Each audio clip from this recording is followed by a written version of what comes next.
अमोघ होता है।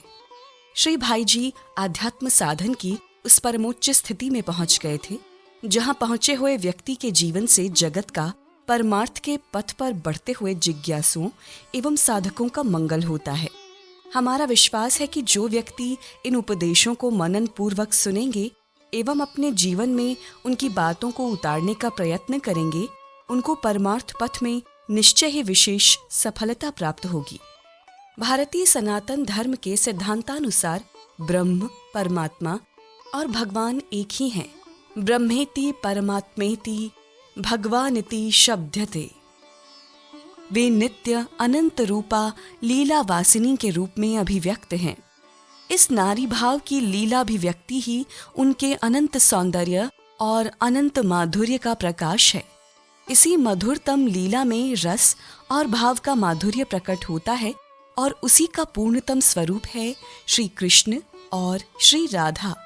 वे दोनों नित्य अभिन्न हैं और नित्य दिव्य चिन्मय रस विग्रह और नित्य दिव्य चिन्मय भाव विग्रह के रूप में अपने स्वरूप भूत परमानंदमय लीला रस के आस्वादन में संलग्न हैं। श्री कृष्ण रसराज हैं और श्री राधा महाभाव हैं। वस्तुतः इनके लीला रसास्वादन में आस्वाद, आस्वादन और आस्वादक तीनों वे स्वयं ही हैं। उनके नित्य स्वरूप का ही यह लीला विलास है। भगवान श्री कृष्ण ने राधा जी से कहा है, जो तुम हो वही मैं हूँ। हम दोनों में कदापि किंचित भी भेद नहीं है। जैसे दूध में सफेदी, अग्नि में दाहिका शक्ति और पृथ्वी में गंध है, वैसे ही मैं निरंतर तुम में हूँ। मधुर भक्ति रस के 5 भाव मुख्यतया माने गए हैं: शांत, दास्य, संख्य, वात्सल्य और मधुर। इनमें सर्वात्म निवेदन पूर्ण होने के कारण मधुर भाव ही परिपूर्णतया सर्वश्रेष्ठ है। शांत भाव तो मधुर भक्ति रस की भूमिका है, क्योंकि उसमें मन इंद्रियों का पूर्ण संयम होकर भगवान में ही उनकी नित्य संलग्नता हो जाती है। पर भगवान के साथ कोई व्यक्तिगत संबंध नहीं होता, इसलिए उसे मधुर भाव के अंतर्गत नहीं माना जाता। दास्य, सख्य, वात्सल्य में संबंध युक्त प्रीति होती है। मधुर में उसका पूर्ण पर्यवसान है।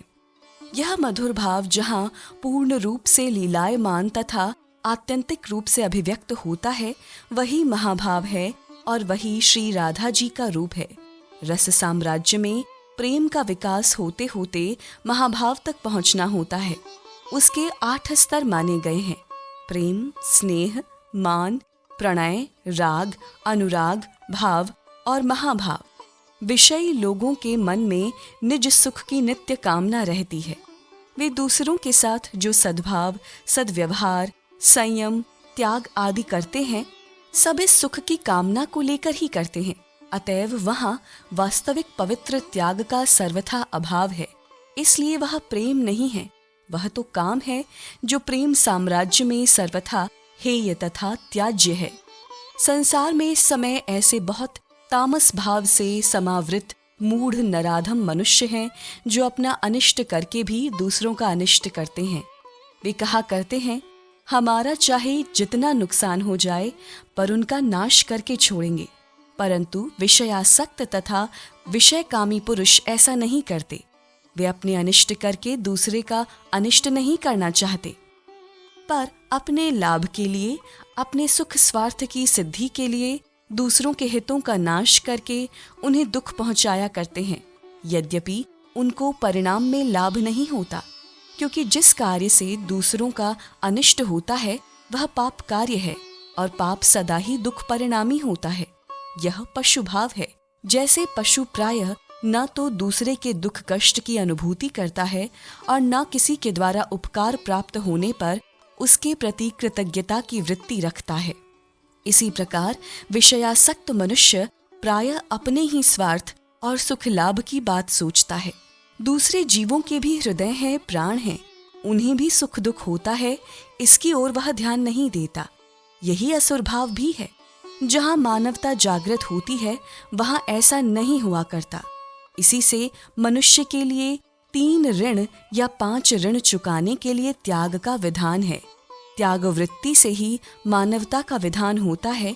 अतः जो मनुष्य कुछ विवेकशील होता है वह विषयकामी अविवेकी मनुष्य की भांति दूसरों के अनिष्ट के द्वारा अपना लाभ नहीं करना चाहता, पर वह अपने लाभ में यदि दूसरे किसी का अनिष्ट होता हो तो उसकी परवाह नहीं करता।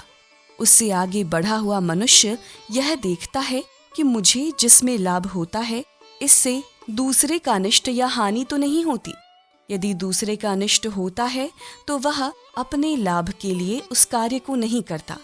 इससे आगे बढ़ा हुआ वह है जो अपने लाभ का भी वही काम करता है जिसमें दूसरों को भी लाभ होता है। इससे आगे चलकर बुद्धिमान साधु हृदय मनुष्य वही काम करता है जिसमें केवल दूसरों का लाभ होता हो, अपने लाभ की बात ही नहीं सोचता। इससे आगे बढ़ा हुआ सर्वश्रेष्ठ मनुष्य वह है जो अपनी हानि करके भी दूसरों को लाभ पहुंचाता है। यद्यपि परिणाम में उसकी हानि नहीं होती, क्योंकि जिसमें दूसरों का हित होता है वह पुण्य कर्म है और पुण्य कर्म परिणाम में सदा ही लाभप्रद होता है, यह निश्चित है। यूं 6 प्रकार के मनुष्य होते हैं जो उत्तरोत्तर श्रेष्ठ होते हैं। पहले, अपना अनिष्ट करके भी दूसरों का अनिष्ट करते हैं, वे महापापी हैं। दूसरे, अपना लाभ चाहते हैं, दूसरों के अनिष्ट की परवाह नहीं करते। तीसरे, अपने लाभ के लिए भी ऐसा काम नहीं करते जिससे दूसरों का अनिष्ट होता हो। चौथे, अपने लाभ के लिए ऐसा ही काम करते हैं जिससे दूसरों को भी लाभ हो। चौथे, दूसरों के लाभ का ही काम करते हैं, अपने लाभ की बात नहीं करते। पांचवे, अपना अनिष्ट करके भी दूसरों को लाभ पहुंचाते हैं। ये सर्वश्रेष्ठ साधु हैं। इनमें उत्तरोत्तर अशुभ कामना नाश तथा शुभ कामना विकास होता है। यही प्रेम के विकास का क्रम है। निज सुख साधन की वृत्ति काम है और पर सुख साधन की वृत्ति प्रेम है। काम में स्व संकुचित है, अतएव उसमें त्याग का अभाव है। प्रेम में स्व अत्यंत विस्तृत है, अतएव वह त्यागमय है। आज जगत में जो व्यष्टि तथा समष्टि में सर्वत्र कलह की आग भड़क रही है, इसका प्रधान कारण स्वसुख कामना का विस्तार तथा पर सुख कामना का अभाव है। आज का जगत काम विष कलुषित है, प्रेम पीयूष परिभावित नहीं है। मधुर भक्ति भाव के सर्वप्रथम शांत भाव में ही काम कलुष का अभाव हो जाता है। तदंतर आगे बढ़कर इसका विकास होते होते जब सर्व त्यागमय सर्वात्म निवेदन पूर्ण मधुर भाव का प्रादुर्भाव होता है, तब तो स्वसुख कामना की कल्पना का लेश गंध भी नहीं रहता। केवल प्रियतम सुखमय जीवन होता है। यही यथार्थ प्रेम है। इस प्रेम विकास के उपयुक्त 4 स्तर हैं।